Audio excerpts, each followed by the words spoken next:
दोस्तों, आज हम एक ऐसी रियल लाइफ मिस्ट्री को डीकोड करने वाले हैं जो सुनने में किसी हॉलीवुड थ्रिलर की कहानी लगती है, लेकिन सच मानिए ये बिल्कुल हकीकत है। और ये सब 2026 में हमारी आंखों के सामने हो रहा है। सोचिए, एक लग्जरी क्रूज शिप जो देखते ही देखते अचानक मौत के समुद्र में तब्दील हो गया। तो चलिए बिना किसी देरी के इस मेडिकल मिस्ट्री की गहराइयों में उतरते हैं और इस गोस्ट शिप का राज फाश करते हैं। कहानी शुरू होती है 1 अप्रैल को। अर्जेंटीना के शहर उशुआया से एक क्रूज शिप निकलता है।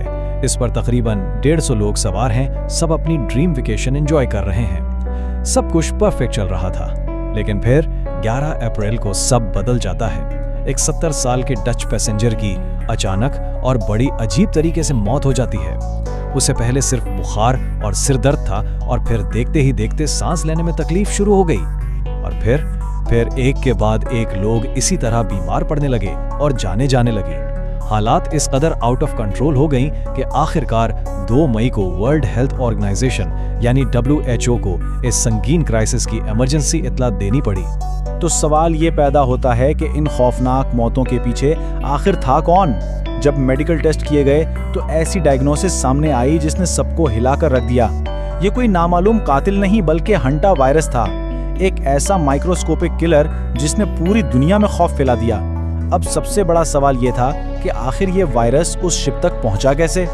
Section 4, unmasking the threat, profiling a microscopic killer. चलिए इस खतरनाक वायरस की प्रोफाइल और हकीकत को समझते हैं। दोस्तों, हैंटा वायरस इंसानों के लिए कोई नया दुश्मन बिल्कुल नहीं है। साइंटिस्ट पिछले 70 सालों से इस खतरे को जानते हैं।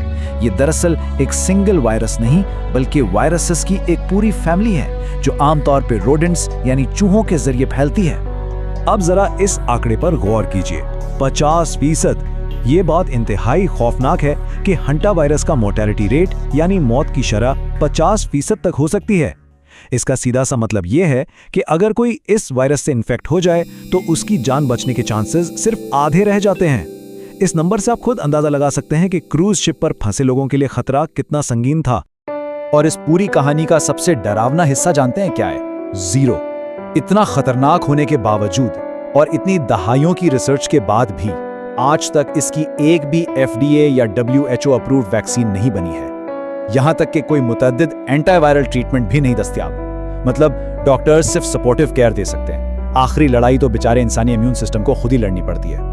असल में हंटा वायरस इंसानी जिस्म पर 2 मुख्तलिफ और बेहद खौफनाक तरीकों से हमला करता है, और ये डिपेंड करता है कि आप किस खित्ते में हैं। एशिया और यूरोप में ये HFRS पैदा करता है, जिसमें इन्फेक्टेड इंसान की किडनी फेल हो जाती है और इंटरनल ब्लीडिंग शुरू हो जाती है। दूसरी तरफ अमेरिकाज में ये HPS का सबब बनता है, और यही उस शिप पर भी देखा गया। इस कंडीशन में क्या होता है, इंसान के फेफड़ों में यानी लंग्स में फ्लूइड भर जाता है और सांस रुकने से सफोकेशन के बायस मौत वाक़ई हो जाती है। Section 8, A Deadly Global History, Tracing the Virus Through Time। इस खामोश कातिल की फितरत को समझने के लिए हमें थोड़ा पीछे हिस्ट्री में जाना होगा और देखना होगा कि इसने माजी में कहां-कहां तबाही मचाई है। देखिए, ये सिलसिला शुरू हुआ 1950s की दहाई में, जब कोरियन वॉर के दौरान 3000 से ज्यादा अमेरिकन सोल्जर्स अचानक एक अजीब बीमारी का शिकार हो गए। उस वक्त किसी को कुछ समझ नहीं आया। फिर सालों बाद 1980 में जाकर डॉक्टर हो वैंग नी ने इस वायरस को ऑफिशियली पहचाना और इसका नाम वहां की हंटान रिवर के नाम पर रखा। लेकिन इसकी सबसे हैरान अंगेज और दर्दनाक कहानी सामने आई 1993 में, जब अमेरिका में नवाहो ट्राइब के बिल्कुल सेहतमंद और नौजवान लोग अचानक इसकी जद में आकर मौत के मुंह में जाने लगे। तो 1993 के उस नवाहो आउटब्रेक में आखिर हुआ क्या था? वहां के लोकल आदिवासियों की मदद से साइंटिस्ट ने एक हैरानकुन इकोलॉजिकल चेन रिएक्शन को डिस्कवर किया। होता कुछ यूं है, एक शदीद एल नीनो वेदर पैटर्न आता है जिससे बहुत ज्यादा बारिश होती है। उस बारिश की वजह से पाइन नट्स की बहार आ जाती है। अब ये पाइन नट्स इन वायरस कैरी करने वाले चूहों का सबसे पसंदीदा खाना है। बेपनाह खाना मिलने से चूहों की आबादी जैसे एक्सप्लोड कर जाती है, और इसका डायरेक्ट नतीजा क्या निकलता है? इंसानों में वायरस फैलने का रेट अचानक स्पाइक कर जाता है। एक मुकम्मल इकोलॉजिकल लूप। अब अगर किसी को लगता है कि यह वायरस सिर्फ अमेरिका या यूरोप का ही मसला है, तो जनाब हकीकत इसके बिल्कुल बरक्स है। इंडिया में भी इसकी साइलेंट मौजूदगी साबित हो चुकी है। 2005 से 2008 के बीच वेल्लोर में हुई एक अहम स्टडी ने 28 कंफर्म्ड केसेस ढूंढ निकाले। ये इन्फेक्शंस खास तौर पर वेयरहाउस वर्कर्स और इरूला ट्राइब के उन लोगों में पाए गए जो चूहे पकड़ने का काम करते थे। हैरान की बात तो ये थी कि जनरल पॉपुलेशन के 4% लोगों में इसके एंटीबॉडीज मिले, जिसका मतलब है कि ये वायरस बिल्कुल खामोशी से लोगों को इन्फेक्ट कर चुका था। Section 12, the chain of infection, how the virus spreads to humans. अब हम उस डरावने सवाल की तरफ आते हैं जिसने लोगों की नींदें उड़ा दी हैं। आखिर ये बीमारी फैलती कैसे है? यहाँ आती है एंडीज वायरस की एंट्री। ये साउथ अमेरिका में पाया जाने वाला हांटा वायरस फैमिली का एक स्पेसिफिक स्ट्रेन है, और ये स्ट्रेन इसलिए इतना खतरनाक है क्योंकि पूरी फैमिली में सिर्फ यही एक सिंगल स्ट्रेन है जो डायरेक्टली एक इंसान से दूसरे इंसान में मुंतकिल होने की सलाहियत रखता है। जी हाँ, ह्यूमन टू ह्यूमन। 1996 में अर्जेंटीना में जब पहली बार ये ह्यूमन टू ह्यूमन ट्रांसमिशन देखा गया तो इसने पुरानी सारी साइंटिफिक थ्योरीज को हिला के रख दिया था। लेकिन ठहरिए, यहाँ थोड़ी सी राहत की बात भी है।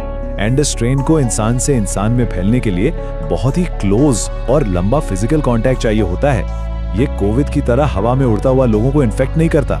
इसके फैलने के लिए किसी इन्फेक्टेड शख्स के साथ बेड शेयर करना या बीमार इंसान की बहुत करीब से देखभाल करना लाजमी शर्त है। तो चलिए अब साइंस से वापस चलते हैं 2026 के उस क्रूज शिप पर। ये लाइलाज वायरस वहां लाया कौन?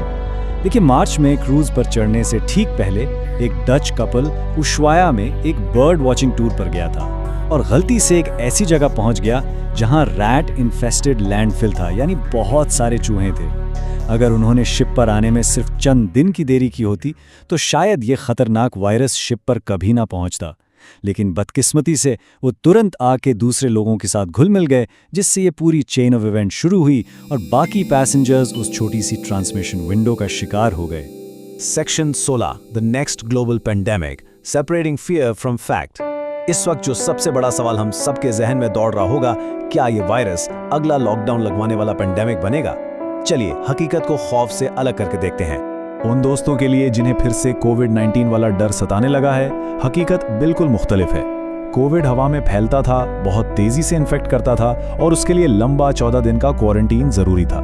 दूसरी तरफ हंटा वायरस का ये एंडेस स्ट्रेन एयरबॉर्न नहीं है। जैसा कि हमने पहले समझा, इसके लिए बहुत करीबी जिस्मानी राब्ते की जरूरत है। इस बुनियादी फर्क की वजह से इसका पूरी दुनिया में वबा की तरह फैलना नामुमकिन के बराबर है। और इस पूरी डिटेल का सबसे इत्मीनान बख्श हिस्सा जानते हैं क्या है? ये सिंगल डिजिट। नंबर 1, इस वायरस की दूसरों को इन्फेक्ट करने की यानी ट्रांसमिशन विंडो हैरान अंगेज तौर पर सिर्फ और सिर्फ एक दिन की होती है। बीमारी के आसार शुरू होने के सिर्फ पहले दिन ही ये आगे फैल सकता है। इस इंतहाई छोटी विंडो की वजह से सुपर स्प्रेडर्स के बावजूद इस वायरस का आगे बढ़ना प्रैक्टिकली बहुत मुश्किल हो जाता है। अगर इन तमाम फैक्ट्स के बाद भी किसी को थोड़ा सा भी डाउट है, तो वर्ल्ड हेल्थ ऑर्गेनाइजेशन ने क्लियर अल्फाजों में इस पैनिक को खत्म करते हुए कहा है कि the overall risk for the global population is low, यानी आलमी आबादी के लिए इसका मजमूई खतरा बहुत कम है। ये जाहिर करता है कि क्रूज शिप इंसिडेंट यकीनन एक बड़ी ट्रेजेडी है, पर यह पूरी दुनिया का निजाम रोकने वाला नया पेंडेमिक बिल्कुल नहीं है। Section 20, defending against the threat, practical prevention strategies. अब मसले से निकलकर हल की तरफ आते हैं। आखिर वो कौन से प्रैक्टिकल इकदामात हैं जो हमें इस आफत से बचा सकते हैं? देखिए, जब वैक्सीनेशन नहीं है तो रोजमर्रा की प्रिकॉशन ही हमारा आखिरी और सबसे बेहतरीन हथियार है। घर की दीवारों और फर्श में मौजूद तमाम गैप्स और सुराखों को अच्छी तरह सील करें ताकि चूहे अंदर ना आ सकें। अगर किसी पुराने गोदाम या डस्टी क्लोज स्टोरेज रूम में जाना हो तो N95 मास्क और ग्लव्स जरूर पहनें। और सबसे अहम बात, हाइजीन मेंटेन रखें। खाने को हमेशा सिक्योर रखें और कचरे को प्रॉपर तरीके से ठिकाने लगाएं ताकि चूहे उसकी तरफ आकर्षित ही ना हों। आज के इस एक्सप्लेनर का आखिर में एक ही निचोड़ निकलता है दोस्तों, क्या हम हकीकत में उन खामोश लेकिन आसानी से रोके जा सकने वाले खतरात से निपटने के लिए तैयार हैं जो हर रोज हमारे इर्द गिर्द मौजूद हैं? हंटा वायरस का ये पुरस्कार घोस्ट शिप वाकया एक वाज़े याद दहानी है कि बीमारियां चाहे कितनी ही छुपी हुई क्यों ना हो, सही आगाही और एहतियात की बदौलत हम उन्हें पहले ही कदम पर रोक सकते हैं। हमेशा आगाह रहिए, अपना ख्याल रखिए और सीखते रहिए। ये तज़किया सुनने का बेहद शुक्रिया।